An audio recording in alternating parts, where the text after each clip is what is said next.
तो नमस्कार, देशहित देख रहे हैं आप, देश का नंबर 1 शो। और देशहित में वो खबरें जिनमें है आपका हित, हमारा हित, देश का हित। और देशहित में हम लगातार ये आवाज उठाते रहे हैं कि पीओके भारत का हिस्सा है और एक न एक दिन पाकिस्तान को भी ये मानना पड़ेगा। तो क्या हम ये माने? एक बड़ी खबर से शुरुआत करें कि ये पाकिस्तान का सरेंडर है। बड़ी खबर आपको बता दें, पीओके को लेकर पाकिस्तान की तरफ से सरेंडर। जी हां, ये बहुत बड़ी खबर है। इसको आप अंतर्राष्ट्रीय कूटनीतिक धमाका कह सकते हैं। पीओके को भारत का हिस्सा दिखाया पाकिस्तान की तरफ से। जो सरकारी वेबसाइट है उसमें आप जानकर हैरान हो जाएंगे, ये भारत का इतना बड़ा कूटनीतिक धमाका। बहुत ध्यान से देखिए इस नक्शे को, आप बहुत ध्यान से देखिए। जो रेड एरो देख रहे हैं ना आप, ये पाकिस्तान की ऑफिशियल वेबसाइट कोरोना अपडेट्स के लिए, जिसमें पीओके, ना सिर्फ पीओके, अक्साई चिन, यानी कि जो नारा था ना, जो कश्मीर सारा का सारा है वो पूरा हमारा है। पाकिस्तान ने माना पीओके है हमारा, मतलब पीओके को भारत का हिस्सा दिखाया है पाकिस्तान ने।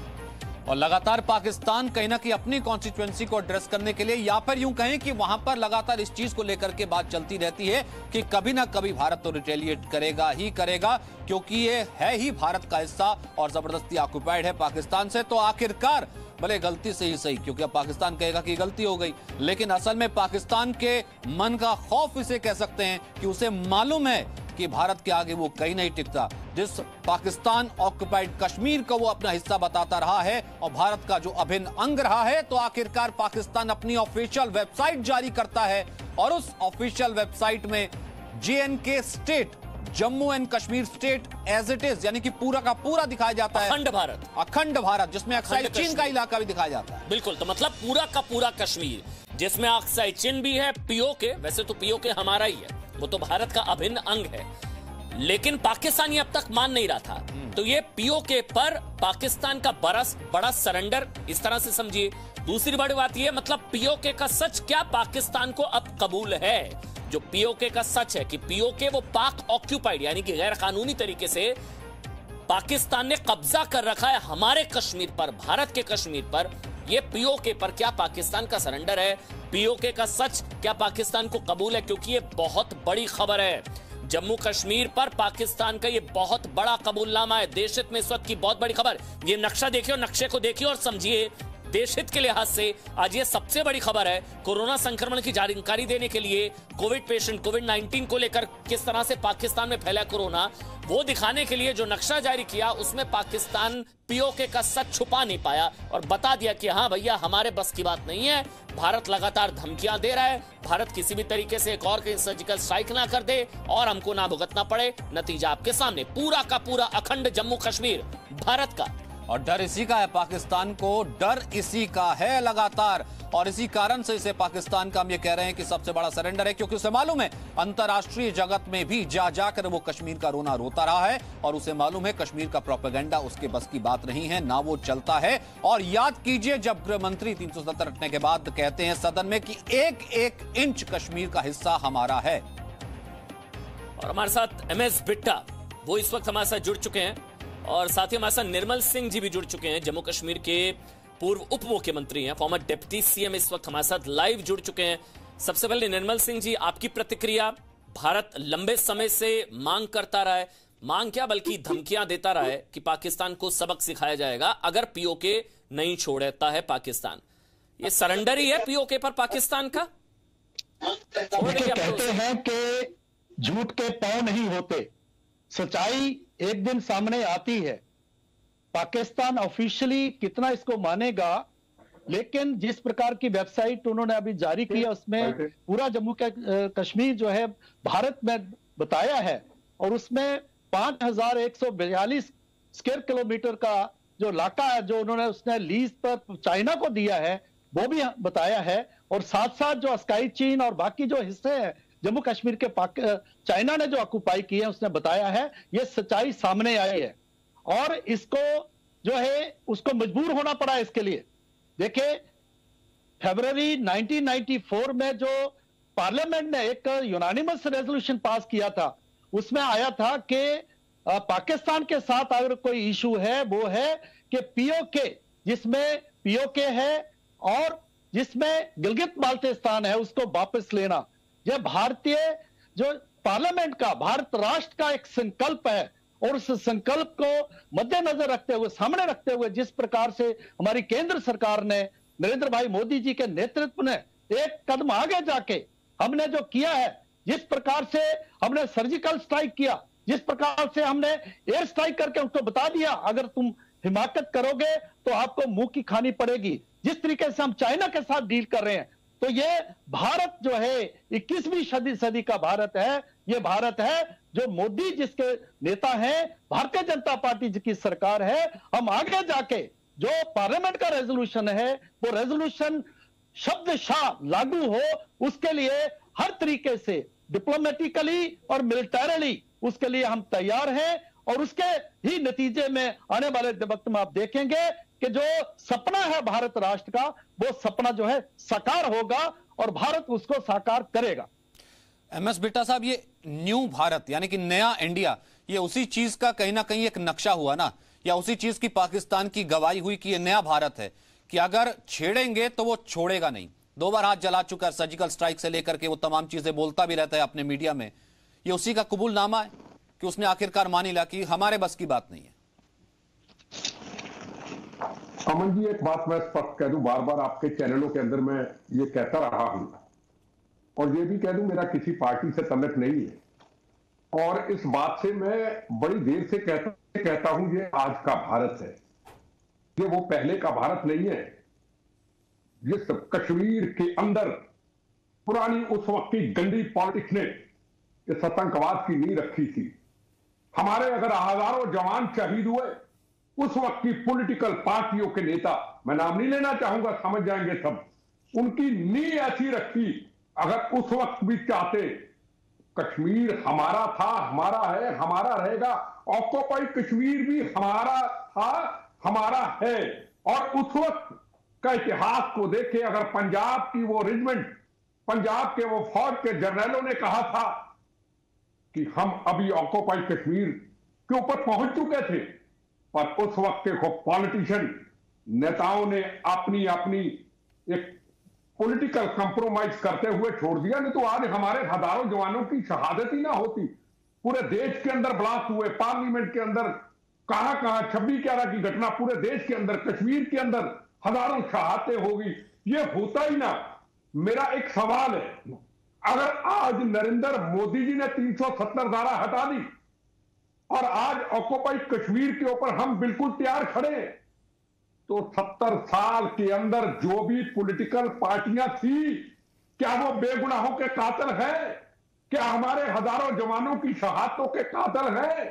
कि हमारे देश के खून पसीने का पैसा जो कश्मीर में जाता रहा, पानी की तरह बहाते रहे, हम गरीबी से अपने दिन काटते रहे, उसका जिम्मेदार कौन है? ये प्रश्न, ये सवाल जब ऑक्युपाइड कश्मीर आएगा तो ये सवाल उनसे पूछे जाएंगे। हजारों जवानों के कातिल आप थे, खून पसीने का जो पैसा बहाया कश्मीर के अंदर, बेटा जी, एक मैसेज कम्युनिकेट करना चाहिए ना पाकिस्तान को। हमको एक मैसेज कम्युनिकेट करना चाहिए कि ये पाकिस्तान अगर सुधर गया है, अगर ये पीस जेस्चर है, तो फिर भारत बख्श देगा पाकिस्तान को। हमको ये बता देना चाहिए, तो फिर भारत बख्श देगा ना पाकिस्तान को। हम छोड़ देंगे पाकिस्तान को अगर वो ये बाज आ गया और पूरा कश्मीर भारत का है, वो मान रहा है, तो फिर भारत छोड़ देगा पाकिस्तान को। अमन जी, आप सोच सकते थे कि नरेंद्र मोदी जी कभी पाकिस्तान में नवाज शरीफ को मिलने जाएंगे? मैं तो नहीं सोच सकता था, उनकी नेचर को देख करके। वो टेररिज्म के ऊपर बिल्कुल क्लियर और प्रथम राष्ट्र के ऊपर बिल्कुल उनकी क्लियर पॉलिसी है। वो गए, पूरी दुनिया को बताया कि हम अमन शांति चाहते हैं, और कश्मीर की चर्चा भी नहीं हुई, ऑक्युपाइड कश्मीर की चर्चा भी नहीं हुई। क्या किया था उन्होंने? पठानकोट की घटना, दीनानगर की घटना, 10 दिन के अंदर उन्होंने हमारे जवानों के ऊपर, हमारे हिंदुस्तान के ऊपर हमला किया, और आज तक लड़ाई जारी है। अगर ना होता, शायद उस चक्कर में 370 धारा भी अभी देरी हो जाती, शायद ऑक्युपाइड कश्मीर की भी बात ना होती। आज दुनिया को हिंदुस्तान के प्रधानमंत्री, ना बीजेपी, ना कांग्रेस, ना सीपीआई, उन्होंने बता दिया कि हमने अमन शांति के रास्ते के निकालने के लिए पाकिस्तान में मौत का कफन बांध करके हिंदुस्तान के प्राइम मिनिस्टर गए थे। नहीं, लेकिन एक और बात ये है, पाकिस्तान कहीं ना कहीं बिट्टा जी शायद जानता भी है कि एक तो यह है कि वो टेढ़ी पूछ है जो कभी सीधी नहीं होने वाली, और दूसरा उसको भी पता है कि भारत के मुकाबले मेरा कोई मुकाबला है नहीं, भले वो बाजवा मानते हो या फिर उनकी आर्मी मानती हो। और यही कहीं ना कहीं अब चाइना भी जानता है, डोकलाम से लेकर के अब तक। ये बहुत एक और बड़ी इंपॉर्टेंट खबर हम दर्शकों के साथ शेयर कर रहे हैं, फिर मैं आप दोनों मेहमानों का एक रिएक्शन लूंगा, क्योंकि लद्दाख में चीनी सैनिकों के साथ संघर्ष को लेकर के इस वक्त की बड़ी खबर है। चीन हिमाकत कर रहा था, लेकिन विदेश मंत्रालय ने चीन पर आरोप लगाया है कि उसके सैनिकों ने भारतीय सेना के पेट्रोलिंग दल को रोकने की कोशिश की, यानी कि सीधे तौर पर चीन को जवाब दिया है। विदेश मंत्रालय ने कहा है कि भारतीय सैनिकों की तरफ से किसी तरह की अतिरिक्त गतिविधि को अंजाम नहीं दिया गया था, यानी कि सुधर जाओ चीन। मतलब एलएसी, आप जानते हैं भारत और चीन के जो बीच जो सीमा है उसको एलएसी कहा जाता है, लाइन ऑफ एक्चुअल कंट्रोल, यानी कि वास्तविक नियंत्रण रेखा। भारतीय सैनिक वास्तविक नियंत्रण रेखा से अच्छी तरह से वाकिफ है। संप्रभुता यानी कि सोवरेनिटी और सुरक्षा, सिक्योरिटी सुनिश्चित करते हुए भारतीय सीमा भी अपनी सैन्य गतिविधियों को, भारतीय सेना भी अपनी सैन्य गतिविधियों को अंजाम देती है। भारत ने चीन से कहा है कि वो बॉर्डर पर शांति का पक्षधर है। हमारे साथ मनीष शुक्ला, जी मीडिया संवाददाता, इस खबर पर ज्यादा बातचीत के लिए हमारे साथ जुड़ चुके हैं। मनीष, चाइना के साथ स्टैंड ऑफ डोकलाम से शुरू हुआ, 73 दिन चला, अभी भी हमने देखा है 5 मई को क्या हुआ, 9 मई को क्या हुआ, चीनी और भारत सैनिक आमने सामने। तो अब एक तरीके से भारत ने मैसेज क्लियर दे दिया चाइना को अपने इस कम्युनिकेशन के जरिए। यह बिल्कुल अमन, अगर एक तरीके से देखा जाए तो डोकलाम के बाद से भारत का बहुत ही कड़ा स्टेटमेंट है, क्योंकि भारत सरकार ने साफ कहा है कि हमारे जो सैनिक हैं वो ये समझते हैं कि उनकी सीमा रेखा क्या है, और एलओसी के हमारे जो एरिया है उसके दायरे में ही हमारी जो सेना है वो एक्टिविटी कर रही थी। लगातार आप देखें तो जो ग्लोबल टाइम्स है, जो चाइना का माउथपीस है, उसने ये आरोप लगाया था कि जो लद्दाख का एरिया है, जो गालवान रिवर का जो बात की जा रही थी, वहां पर इंडियन आर्मी ने एलएसी क्रॉस करके कई एक्टिविटीज की है, रोड्स बनाए हुए हैं, जिसका पूरा आरोप उन्होंने सेना के ऊपर लगाया था। चेन्नई में बातचीत हुई है भारत और चीन के बीच में, और उसमें जो स्टेटमेंट जारी किया गया है, भारत सरकार ने साफ कर दिया है कि हमारी तरफ से किसी भी तरीके की एक्टिविटी एलओसी को पार नहीं की गई है, हमारे सारे सीमा इलाकों में की गई है, और भारत अपनी जो संप्रभुता की रक्षा के लिए सारी जो कोशिश है वो करेगा। तो जाहिर तौर पर भारत ने साफ कर दिया है कि चीन जिस तरीके से एलिगेशन लगा रहा है वो उसे बर्दाश्त नहीं है। बिल्कुल। अब निर्मल जी, इसे कैसे देखें, भले वो कश्मीर हो, पाकिस्तान हो या फिर चाइना ही क्यों ना हो, भारत अपने हितों की रक्षा करना जानता है, अपनी सोवेनिटी बॉर्डर्स की रक्षा करना जानता है। वो भले चीन ही क्यों ना हो, कोई भी बड़ी ताकत हो, आंख दिखाएगा तो मुंह की खाएगा। बिल्कुल, चाइना को तो हमने डोकलाम में ये दिखाया है, और पाकिस्तान को हम सर्जिकल स्ट्राइक करके और एयर स्ट्राइक करके हमने बताया है। चाइना जो है वो अभी डेस्परेट हो गया है। चाइना को लगता है कि जिस प्रकार की उसकी आइसोलेशन पूरे इस कोविड-19 के बाद होने वाली है, तो वो फटफड़ा रहा है, और डेफिनेटली उनको लगता है, चाइना को लगता है कि भारत जो है, जो भी इस प्रकार का कोई अलायंस बनेगा जिसमें चाइना को जो है उसको आइसोलेट करने का, तो भारत अग्रिम श्रेणी में रहेगा। तो इसलिए जो है इस प्रकार की हिमाकत जो है वो हमारे बॉर्डर पर कर रहा है।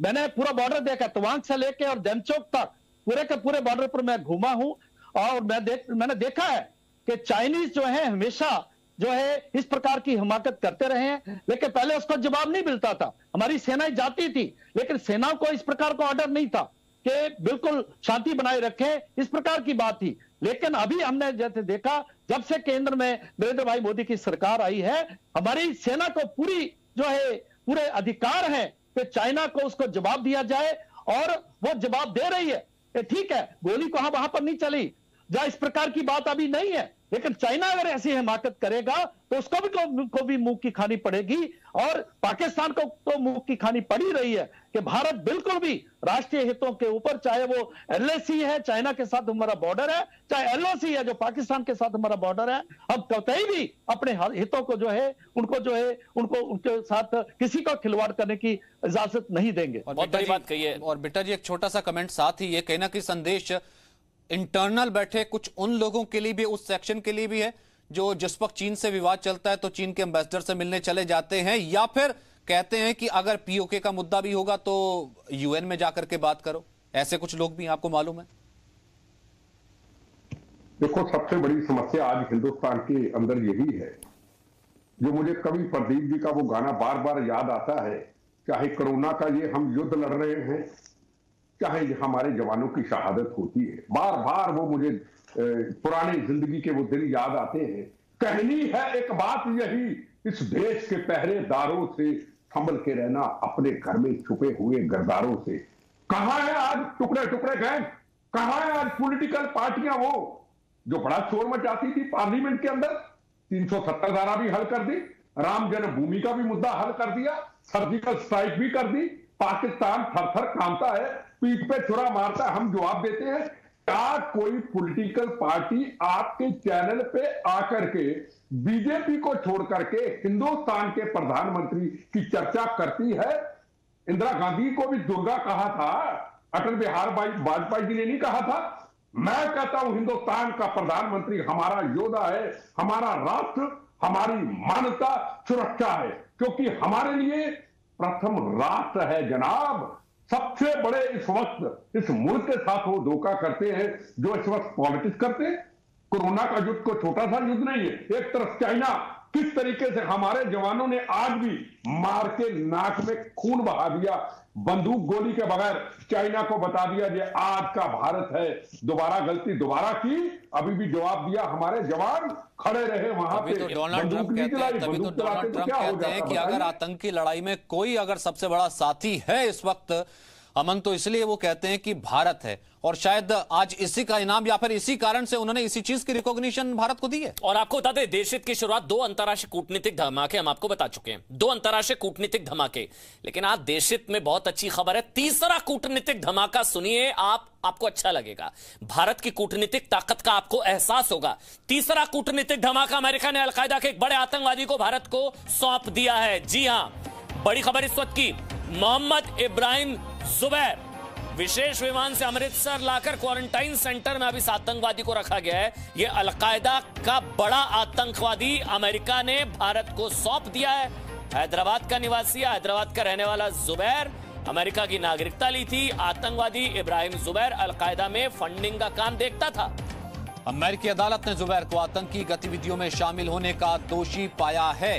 तो आतंकवादी इब्राहिम जुबैर, जो कि लगातार भारत के खिलाफ अल कायदा में रह करके आतंकी गतिविधियों को अंजाम देता रहा था और मोस्ट वांटेड भारत में था, तो अमेरिका ने, अब इससे अंदाजा लगाइए कि कितनी बड़ी कूटनीतिक सफलता है कि अमेरिका ने इस अंतरराष्ट्रीय मोस्ट वांटेड आतंकी को भारत को सौंप दिया, अमृतसर लाया गया है, क्वारंटाइन किया जा रहा है।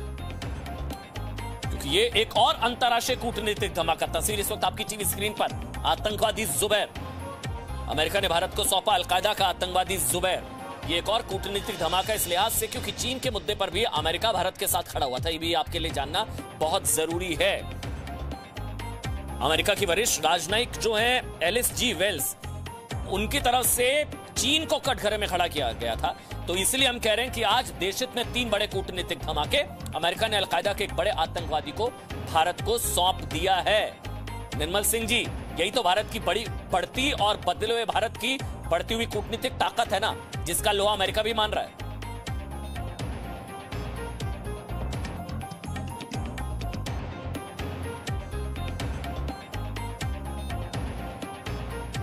निर्मल सिंह, मेरी आवाज अब तक पहुंच रही है?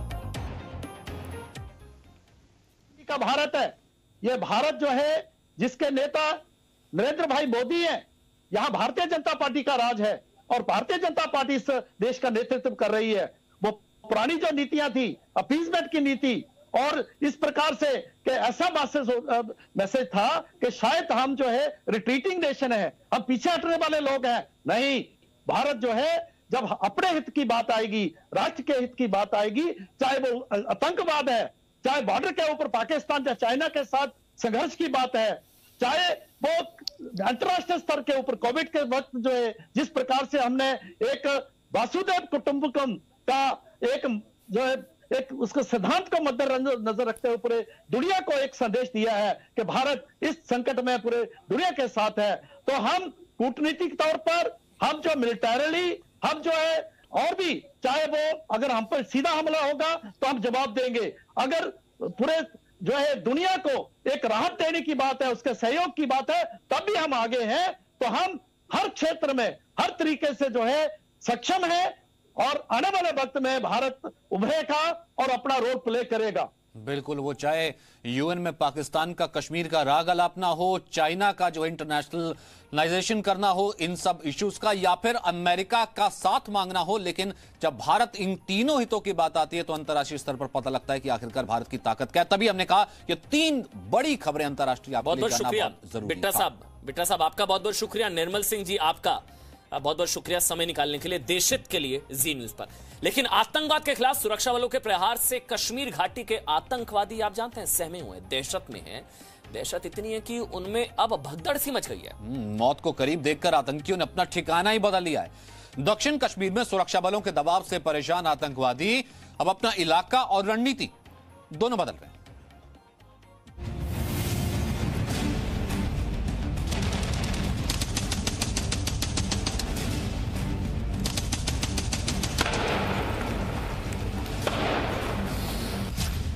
सुरक्षा बलों का पराक्रम, आतंकियों में भगदड़।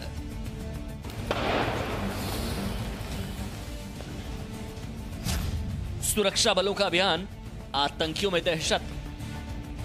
यह तस्वीर मंगलवार की है जब सुरक्षा बलों ने श्रीनगर में 2 आतंकियों के खिलाफ ऑपरेशन चलाया था। आतंकी ने सुरक्षा बलों को चकमा देने की कोशिश की लेकिन वो बच नहीं सका। कश्मीर घाटी में सुरक्षा बलों ने आतंकियों के खिलाफ जबरदस्त अभियान छेड़ रखा है। सुरक्षा बल चुन चुन कर आतंक के कमांडरों को उनके अंजाम तक पहुंचा रहे हैं। सुरक्षा बलों के अभियान से आतंकी सहम गए हैं और अब वो दूसरे इलाकों में भाग रहे हैं। कश्मीर में आतंकियों ने बदले ठिकाने।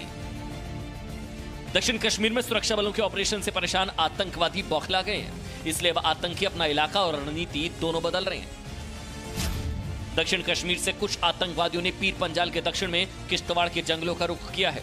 पीर पंजाल के दक्षिण के डोडा और किश्तवाड़ जिलों में पिछले 1 दशक से आतंकवादियों का सफाया हो गया था, लेकिन पिछले कुछ समय में ये आतंकी यहां फिर से आतंकवाद को फैलाने की कोशिश करने में लगे हैं। डोडा और किश्तवाड़ के इलाके में आज से 20 साल पहले आतंकवादियों ने बड़ा अड्डा बना लिया था। सुरक्षा बलों की लगातार कार्रवाई और आम लोगों के सहयोग से 1 दशक पहले इस इलाके को आतंकवाद मुक्त कर लिया गया था, लेकिन नवंबर 2018 में यहां आतंकी घटनाएं फिर शुरू हो गई। आतंकी घटनाएं देखते हुए अब सुरक्षा बलों ने किश्तवाड़ और डोडा में भी ऑपरेशन तेज कर दिया है। जम्मू कश्मीर के डोडा और किश्तवाड़ इलाके में पिछले 2 साल में कई आतंकी घटनाएं हुई हैं। इसी साल 15 फरवरी को डोडा से आतंकी हारून अब्बास को पकड़ा गया था। उसके बाद 5 मई को आतंकवादियों का मददगार तनवीर मलिक पकड़ा गया था। 17 मई को सुरक्षा बलों ने डोडा के हिजबुल आतंकवादी ताहिर अहमद भट्ट को ढेर कर दिया था। पहाड़ियों या फिर किसी गुफा में छिप जाएं, सुरक्षा बलों की गोलियां उन्हें उनके बिल से निकालकर जहन्नुम का रास्ता दिखाने के लिए हर पल तैयार है। कृष्ण मोहन मिश्रा के साथ ब्यूरो रिपोर्ट, जी मीडिया। और अब देशहित में खबर राम के अयोध्या से लेकर श्रीलंका तक के श्री राम के प्रमाण की। जी हां, श्री राम को कई सालों तक आप जानते हैं टेंट में रखा गया, उनके खिलाफ साजिश की गई। 70 सालों का कलयुग में उनको वनवास दिया गया। कई बार उनके अस्तित्व को लेकर सवाल उठाए गए। सबूत गैंग ने सवाल उठाए, सेकुलर गैंग ने सवाल उठाए। तो राम पर सवाल उठाने वालों को जवाब दिया है जी न्यूज। देश का एकमात्र चैनल है जिसने देश से लेकर के श्रीलंका तक रामायण के प्रमाण आपको दिखाए थे। आज आपको वो प्रमाण एक बार फिर से हम दिखाएंगे, लेकिन उससे पहले आप देखिए कैसे अयोध्या में मिले भगवान राम के नए प्रमाण ने सबूत गैंग के मुंह पर सबूतों का करारा तमाचा मारा है।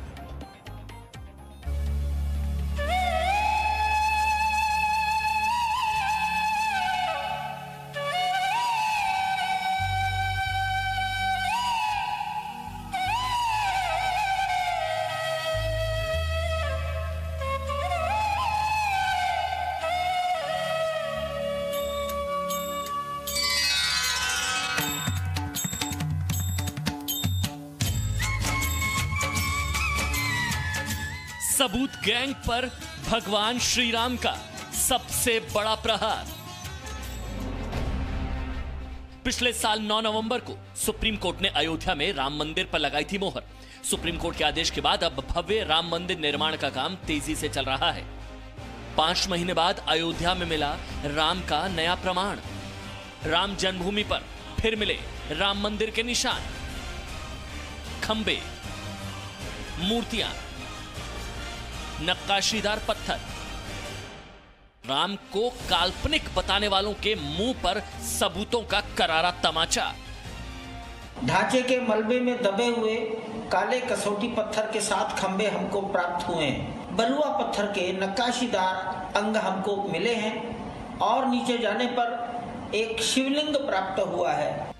सालों तक श्रीराम को टेंट में रखने वालों का गुनाह फिर सामने आया। जिन्होंने राम पर देश से झूठ बोला, उन पर अयोध्या के नए सबूतों का यह प्रचंड प्रहार है। 13 साल पहले ही जी न्यूज ने दिखाए थे मर्यादा पुरुषोत्तम श्रीराम के सबूत। पहली बार हम आपको लेकर के चल रहे हैं उस जगह पर जहां कहा जाता है कि भगवान राम ने अपनी पूरी यात्रा की श्रीलंका से भारत, भारत से श्रीलंका के बीच में। कौन कौन सी वो जगह है? आपने आज तक हिंदुस्तान में सिर्फ पंपावन को देखा होगा, लेकिन आज हम आपको श्रीलंका की तरफ से राम सेतु के पड़ाव दिखा रहे हैं। अयोध्या से श्रीलंका तक दिखाए थे रामायण के निशान। हम इस वक्त श्रीलंका में रामायण से जुड़ी सबसे खास जगह पर मौजूद हैं, जिसे सीता अलिया कहते हैं। लोग इसे अशोक वाटिका के नाम से भी जानते हैं। यहीं पर सीता माता को रखा गया था। इस जगह को अगर हम देखें तो रामायण में अशोक वाटिका से जितनी भी जुड़ी हुई बातें कही गई हैं, यहाँ पर वो पूरे सबूत के साथ मौजूद हैं। राम के सबूत दिखाने वाला एकमात्र चैनल जी न्यूज। अयोध्या से श्रीलंका तक राम के 10 प्रमाण। जी न्यूज पर श्री राम के 10 प्रमाण। तो अयोध्या में राम जन्मभूमि के समतलीकरण के दौरान मंदिर के अवशेष मिले हैं। खुदाई के दौरान भारी संख्या में देवी देवताओं की खंडित मूर्तियों के अलावा शिवलिंग मिला। मतलब एक लाइन में अगर इस खबर को समझाया जाए, अब हर किसी को मानना पड़ेगा कि मंदिर तोड़कर ही मस्जिद बनाई गई थी। मंदिर तोड़कर मस्जिद बनाई गई थी। मंदिर निर्माण स्थल पर जमीन के समतल करने के दौरान कई मूर्तियां मिली हैं, कई अवशेष मिले हैं।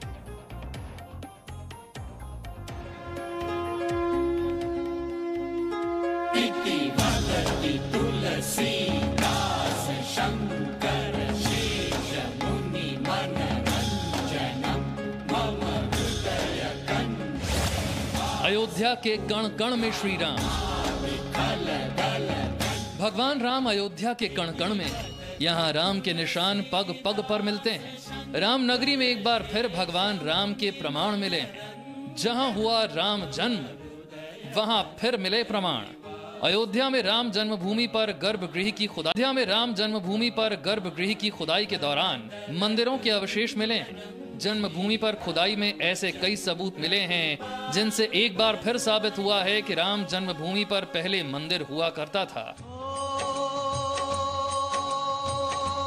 खुदाई में देवी देवताओं की खंडित मूर्तियां, पुष्प कलश, आमलक, मेहराब के पत्थर, 5 फीट का शिवलिंग मिला है। इन पत्थरों पर मंदिर में इस्तेमाल होने वाली नक्काशी बनी हुई है। पत्थरों पर देवी देवताओं की मूर्तियां उभरी हुई हैं। इन सारे अवशेषों को देखकर यह साबित होता है कि ये किसी प्राचीन मंदिर के टूटे हुए हिस्से हैं। नाका हनुमान गढ़ी के पुजारी रामदास का दावा है कि महाराज विक्रमादित्य ने जो 84 खंबे लगवाए थे, ये अवशेष उन्हीं के हैं। वो कसौटी के खंबे हैं जो 84 खंबे विक्रमादित्य जी ने लगाए थे। उसमें से लगभग 18 खंबे मौजूद थे जो मंदिर में लगे हुए थे। तो वही वो खंबे हैं और उनके कुछ अवशेष हैं, उनकी कुछ चौखट हैं शेष, क्योंकि हम लोगों ने तो दर्शन किए हैं तब वो खंबे थे। अयोध्या में भव्य राम मंदिर के निर्माण का काम शुरू हो चुका है। मंदिर निर्माण के लिए 11 मई से खुदाई चल रही है।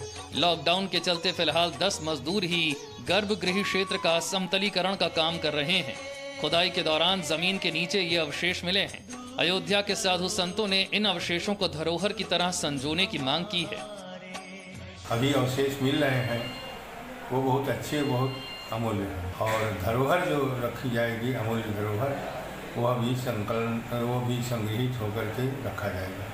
तो यह सब कुछ जो हमारे वर्तमान समय में ट्रस्ट है, उस ट्रस्टों की देन है। अयोध्या विवाद में बाबरी मस्जिद के पक्षकार रहे इकबाल अंसारी ने भी अयोध्या में मंदिर के प्रमाणों को संरक्षित करने की मांग की है। हमें चाहते हैं कि जब मंदिर का काम शुरू हो चुका है तो सामान बहुत सी चीजें मिलेंगी, क्योंकि दुनिया बहुत जमाने की है। आज जो कुछ मिला, जो भी सामान मिलेंगे उसका सम्मान होना चाहिए। राम जन्मभूमि वाली जगह पर मिले ताजा प्रमाणों ने भगवान राम के अस्तित्व पर सवाल उठाने वालों की बोलती बंद कर दी है। पिछले साल 9 नवंबर को देश की सर्वोच्च अदालत ने दशकों पुराने विवाद को सुलझाते हुए अयोध्या में राम मंदिर निर्माण का फैसला सुनाया था। इसके बावजूद अदालत का फैसला कई लोगों को रास नहीं आया। अब राम जन्मभूमि वाली जगह मंदिर के जो नए सबूत मिले हैं वो भगवान राम को सालों तक टेंट में रखने वालों के मुंह पर किसी जोरदार तमाचे से कम नहीं। अयोध्या से मनमीत गुप्ता के साथ ब्यूरो रिपोर्ट, जी मीडिया। तो कोर्ट के आदेश पर जब एएसआई ने अयोध्या में खुदाई शुरू करवाई थी तब भी ऐसे कई सबूत मिले थे जिन्हें राम जन्मभूमि की सुनवाई में बहुत अहम साक्ष्य माना गया था। जी न्यूज ने भी कई बार भगवान राम के प्रमाण देश के सामने रखने की कोशिश की है। 2007 में जहां जी न्यूज राम के प्रमाण की तलाश में श्रीलंका तक पहुंचा था, तो 2016 में उस राम सेतु पर भी पहुंचा था जहां से राम अपनी श्रीलंका पहुंचे।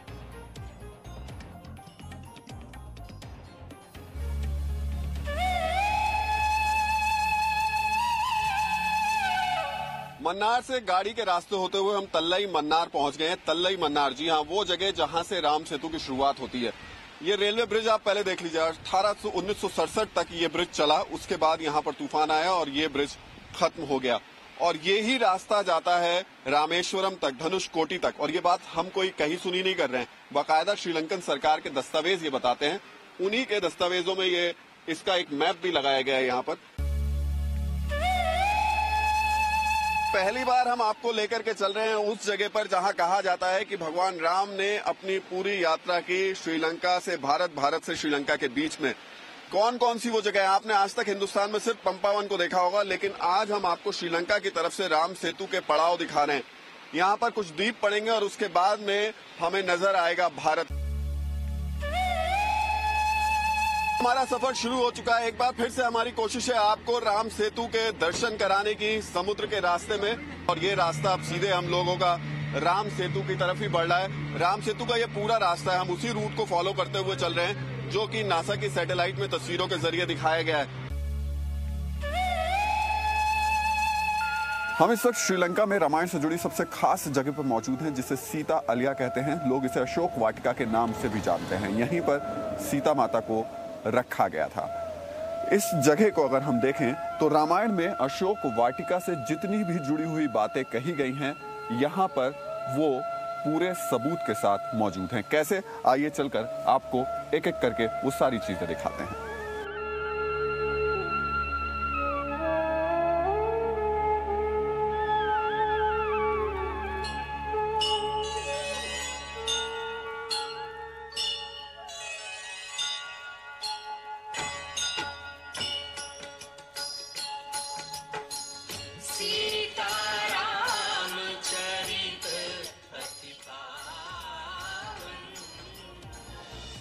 चलिए अगली खबर का रुख करते हैं। कोरोना के गुनहगार चीन के राष्ट्रपति शी जिनपिंग की बात करते हैं। क्या अगला एक हफ्ता चीन के राष्ट्रपति शी जिनपिंग के लिए बहुत अहम होने जा रहा है? ऐसा हम इसलिए कह रहे हैं क्योंकि चीन में सरकार की सबसे ऊंची राजनीतिक सलाहकार संस्था CPPCC यानी कि China people's political consultative conference की अहम वार्षिक बैठक जो है वो 21 से 27 मई के बीच बीजिंग में होने जा रही है। कोरोना संकट के दौरान हो रही यह चीन की सबसे बड़ी राजनीतिक बैठक है। इस बैठक में होने वाले फैसले दुनिया भर में कोरोना को लेकर के जिस तरीके की हलचल चल रही है उसको अफेक्ट करेंगे। और खबर यह भी है कि इस बैठक में जिनपिंग के टोटल कंट्रोल के खिलाफ आवाज उठने वाली है। आवाज उठाने वालों में कम्युनिस्ट पार्टी के सदस्य और चीन की ताकतवर सेना के कुछ पूर्व अधिकारी होंगे।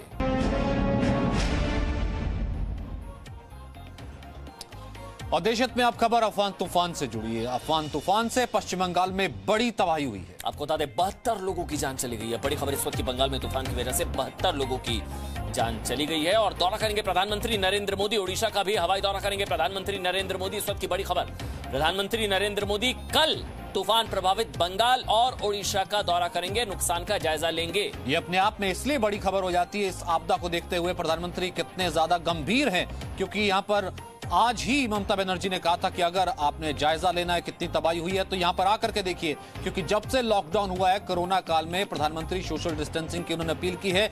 उन्होंने कोई भी दौरा नहीं किया है, तो ये पहला दौरा होगा, ये देखते हुए कि इस वक्त देश पर आफत है और खासतौर से पश्चिम बंगाल में जो अफगान तूफान का कहर है उसका जायजा लेंगे खुद प्रधानमंत्री मोदी। आज ट्वीट भी किया गया था प्रधानमंत्री नरेंद्र मोदी की तरफ से, जिसमें उन्होंने कहा था कि बंगाल में संकट के इस दौर में बंगाल के साथ पूरा देश ये प्रधानमंत्री की तरफ से कहा गया था।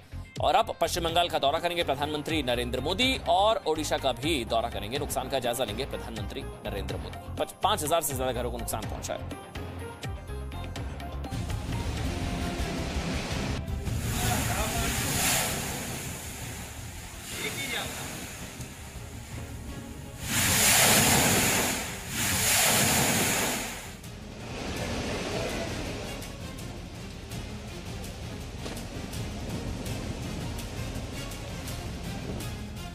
अम्फान ने छोड़े तबाही के निशान।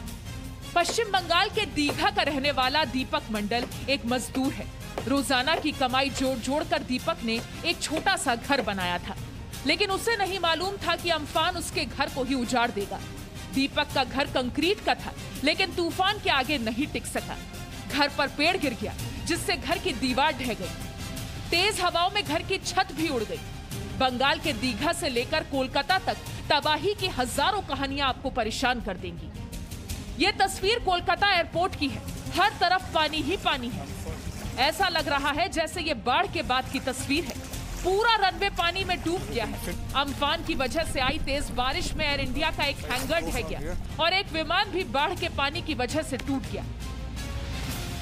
राजधानी कोलकाता में अम्फान के चलते भारी नुकसान हुआ है। कोलकाता में अम्फान तूफान से तबाही का अंदाजा आप इन तस्वीरों से लगा सकते हैं। तेज हवाओं की वजह से पेड़ टूटकर सड़कों पर गिर गए। कई जगहों पर बिजली के खंभे भी गिर गए। बिजली के तारों से चिंगारियां निकलने लगी। महानगर में जगह जगह पेड़ टूटकर सड़कों पर गिरे हुए हैं, जिससे कई इलाकों में बिजली गायब है। पश्चिम बंगाल में कई जगहों पर अम्फान ने नदियों पर बने बांध को भी नुकसान पहुंचाया है। कहीं बांध में दरार है तो कहीं बांध ही टूट चुके हैं, जिसकी वजह से गांव में पानी भर गया है। अम्फान से राज्य में आधा दर्जन बांध तबाह हुए हैं। अम्फान का कोहराम यही नहीं थमा। जो कुछ भी इस तूफान के रास्ते में आया तबाह हो गया। पश्चिम बंगाल के हावड़ा में तूफान के कारण देखते देखते स्कूल की पूरी छत ही उड़ गई।